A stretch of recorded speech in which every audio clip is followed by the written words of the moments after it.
Hello, I'm Patty Kennedy, Principal of Kennedy Communication Studio. Welcome. And thank you very much for purchasing this mini version of a masterclass known as Accentuate the Beat, Accent Improvement Classes for International Speakers of English. Now, this program is set up, there are 8 modules, including the bonus module. Each module is one subject at a time, and with the exception of Module 1, which is an article that I want you to read. It's kind of the preamble, you could say, of what you're going to be studying and my point of view on how to fix accent, because I have written a program that is quite different from anything that I was ever able to find. Let me tell you first how this program came into being. Years ago, I was working in New York City, had a wonderful job of working with international businessmen and women and leaders from around the world, most of whom were at least at an intermediate level of English and beyond, many of whom were Cambridge, top-level Cambridge 9. And yet they had very strong accents, and people couldn't understand what they were saying.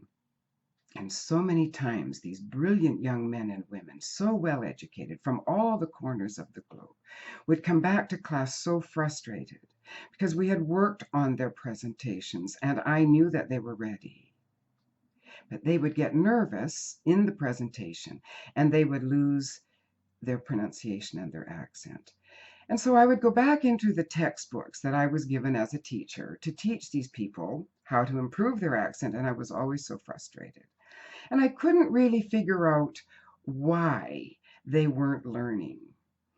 Well, it's a long story short, and on my website there's a podcast that you can listen to that tells you how I really, through an article written by a Black American writer, Richard Wright, I gave it to one of my students to read. This article is written in Black American English dialect and written very much in the rhythm patterns of that dialect. And I noticed while she read it, the article out loud, that her accent was severely diminished, greatly diminished, because she was in this kind of rhythm pattern.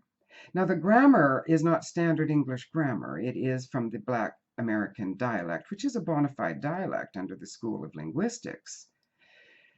But what I noticed as I continued to give this article to every student was they began to, I wouldn't say lose their accents per se, but I could understand them more. And so this took me into research because I'm a bit of a research nut. I love to study, I love to research. And lo and behold, I discovered that the rhythm patterns, the intonation patterns, the rhythm patterns of standard North American English, the accent that I'm speaking and the one that I'm going to be teaching you in this program, finds its roots in jazz.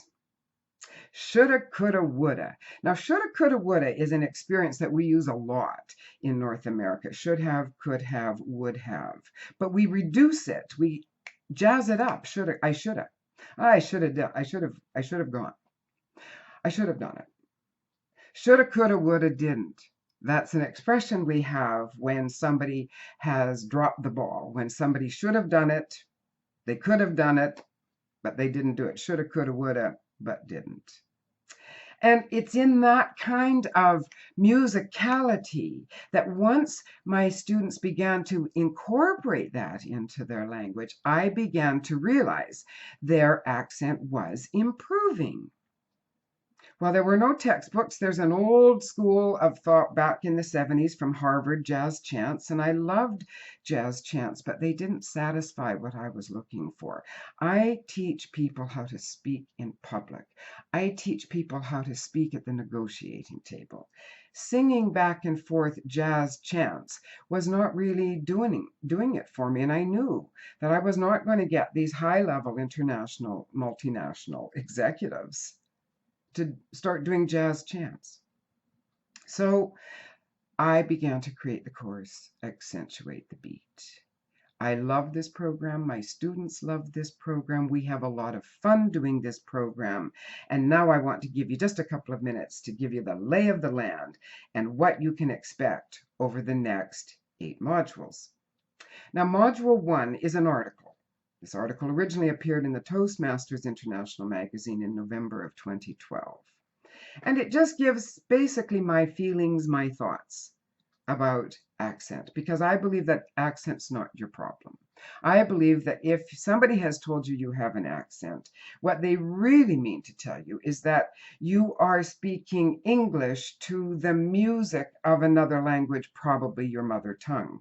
If you speak several languages, by the time you get to English, you may have a mishmash of many rhythm patterns from all those different languages. We are going to work today on these jazz rhythm patterns, okay? So that's number one. I want you to know that we're going to be working on sounds, which takes us to the beginning of the real work, which starts in Module 2.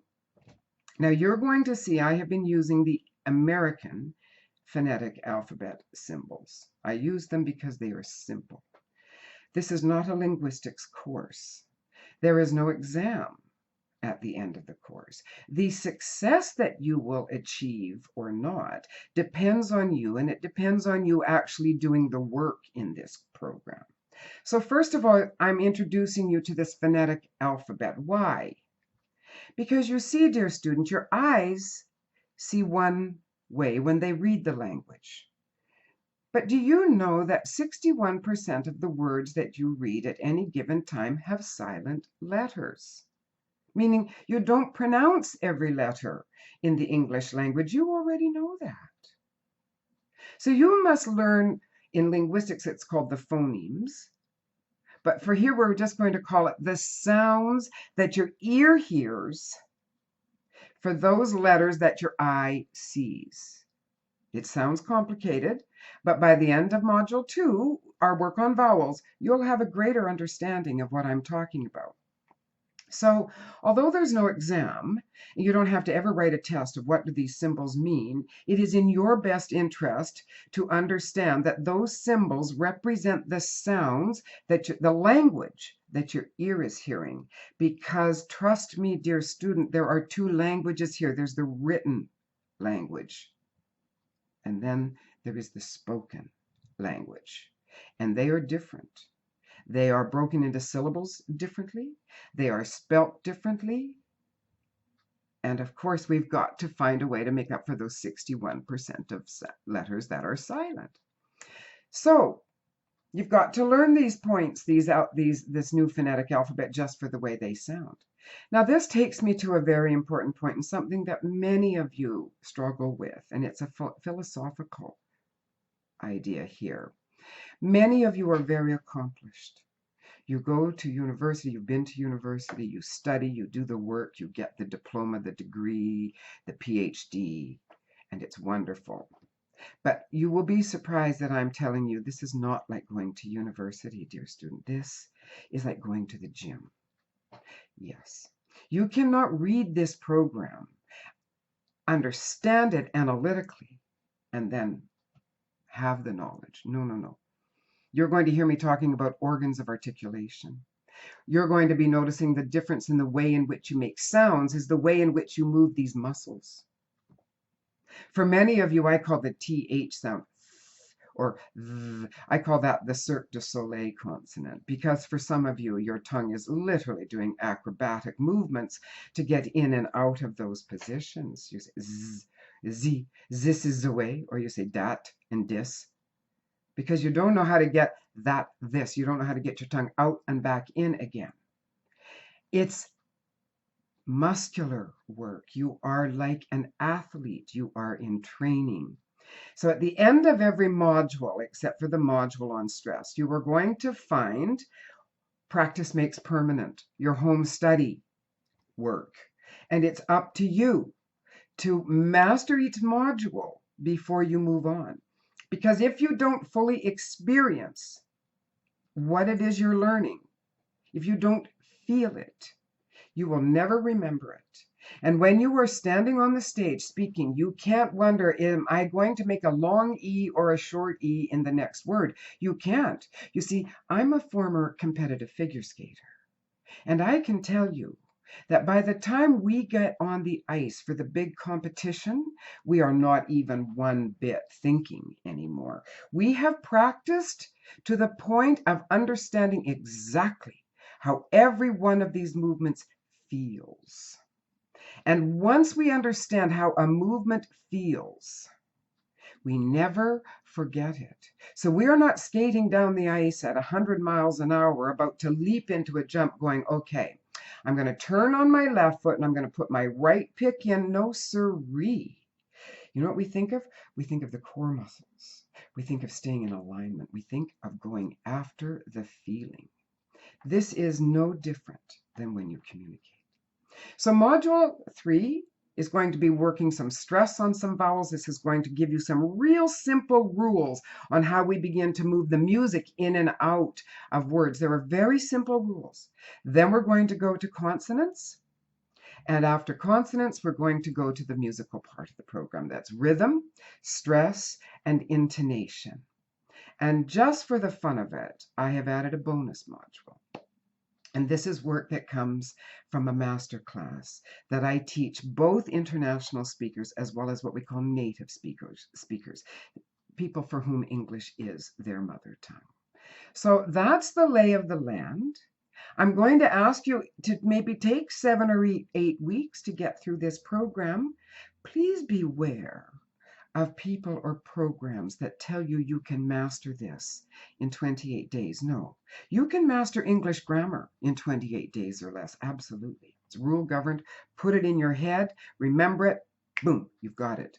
Not this. As a figure skater, I never learned how to do a double axel by just stepping on the ice one day. It took years and many falls until I mastered the feeling. And when I knew the feeling, I never forgot it. It's the same thing here. You may have level 9, Cambridge 9. You may be the most fluent person that speaks English as a foreign language or second language that you know. But if nobody's understanding you, it's not working. So take your time. Work hard. We don't need to be perfect. Nobody speaks perfectly. But we do want to practice to be permanent. All right. Take a moment now to read Module 1, English and all that jazz. Have fun, and I'll see you at Module 2. Bye now.